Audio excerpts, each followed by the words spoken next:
Hello and welcome back to JBCTR, where today we're hardwiring a dash cam to my GR Yaris.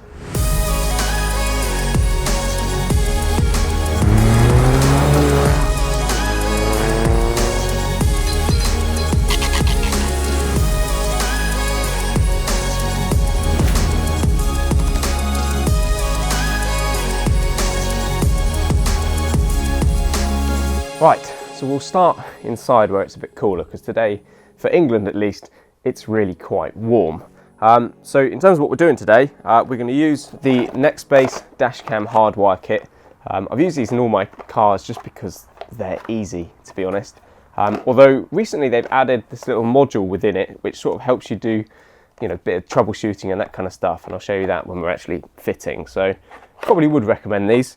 And the dash cam, not that it really matters for installation, but today we're installing a 622GW, which is Nextbase's latest 4K dash cam. So I'll review that one separately. But yeah, today we're focusing on the install in the GR Yaris.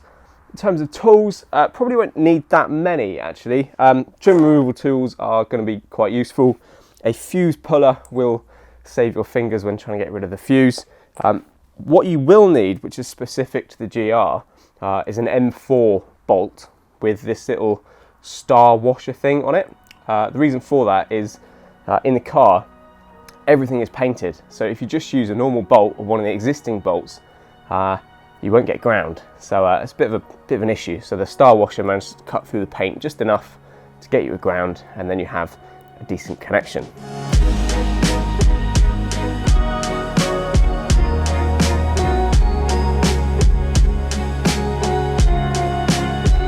So the plan for today is to access the fuse box and the ground point so that we can test that what we are planning to do today is going to work. And then once we've confirmed that it's working, we'll then route the wires and get the dash cam mounted.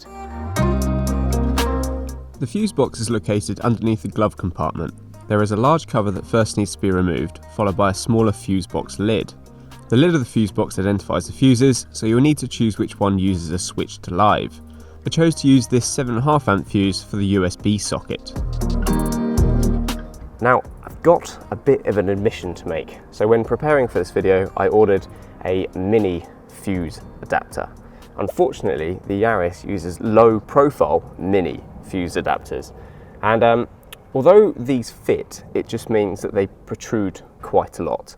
And it also meant that the 7.5 amp low profile mini fuse that I removed won't fit in this.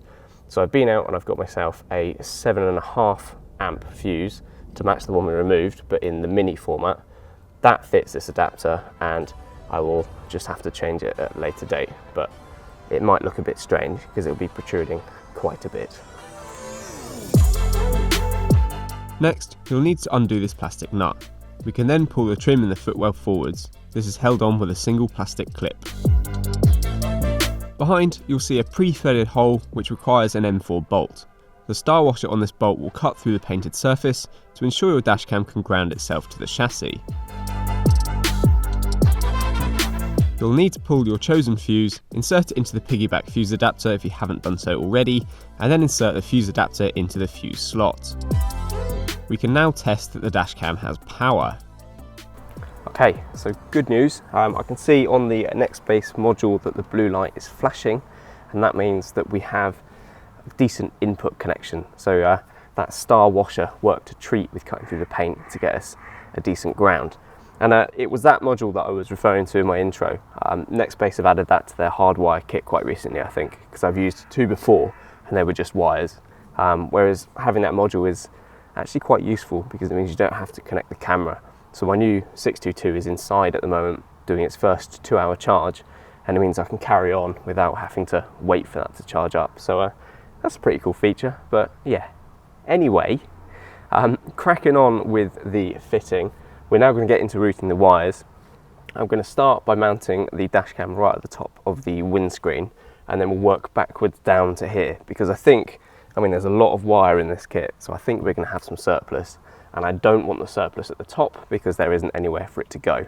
So we'll start at the top, have a surplus down the bottom, and I'm sure that somewhere around here we can find somewhere nice and neat to hide it away. So let's do that. Right then, so now we need to choose where we want our dash cam, and realistically you can actually put it wherever you want. For me, I kind of want it hidden behind the central mirror so I can't see it when I'm driving, because I find the little screen a bit annoying. Although I have heard of some people whose preference is to have it on the driver's side so they can glance and see that it's working, so kind of up to you. The only thing I would say is make sure it's within the sweep of the windscreen wipers so that when it rains it can still see. But in terms of the Yaris, there's a nice little cutout here. So if I put my dash cam like there, you'll see I would have already cleaned it. There's a nice little route where I can hide my cable between these two plastic boxes. And I think that'll look quite smart, hidden away from the driver, nice and easily accessible from the passenger, and the cables are hidden to the roof. So yeah, we'll do that.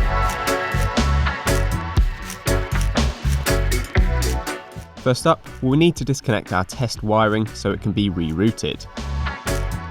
Starting at the dashcam, we can begin routing the wire up to the headlining. The cable can simply be pushed into the headlining with your fingers, although you may find it easier to use a trim removal tool to push the cable inside the lining. The A-pillar can be unclipped using a small amount of force, and the cable can cross the top of the A-pillar without interfering with anything else.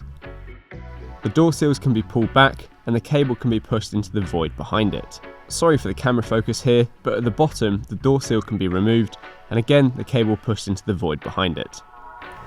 Cool, so now we've got all our wires in the footwell. As expected, there is a lot left over. I plan on simply bundling it up, and there is like a little void just up here. So we'll bundle it up, put it in that void, and leave just enough to come back to the ground and the fuse points. And from that, we should then be able to get our covers on, and it should all be nice and hidden.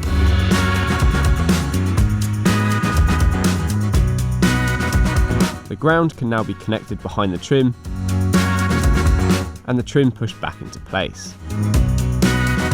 Remember to do up the nut and the footwell before connecting the piggyback fuse.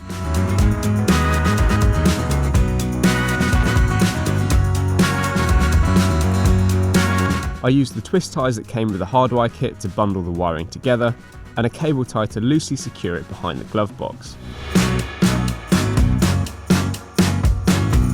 I then used a second twist tie to hold the cables traversing the glove box before replacing the cover.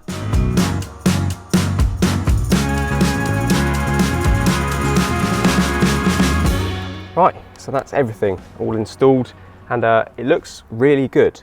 The only downside to doing it on the GR Yaris is that you can no longer put the fuse box cover on, and this seems to be the only place where the fuse labelling is. So I'm just going to stick that with the owner's manual for now, and then obviously when I sell the car or what have you in the future, this is all fully reversible and can be pulled out. So I much prefer doing it this way to the Toyota way, which is using Scotch lock connectors to splice into the OEM wiring, and it all sounds a little bit scary. So yeah, doing it this way, semi-permanent, yeah, looks neat. So one last job is to check that it actually works. So here's a moment of truth.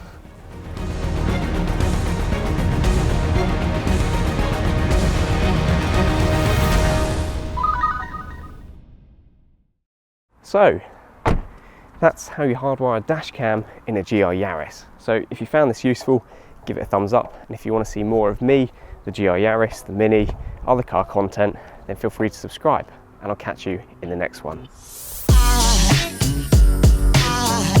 There goes a sight from my soul.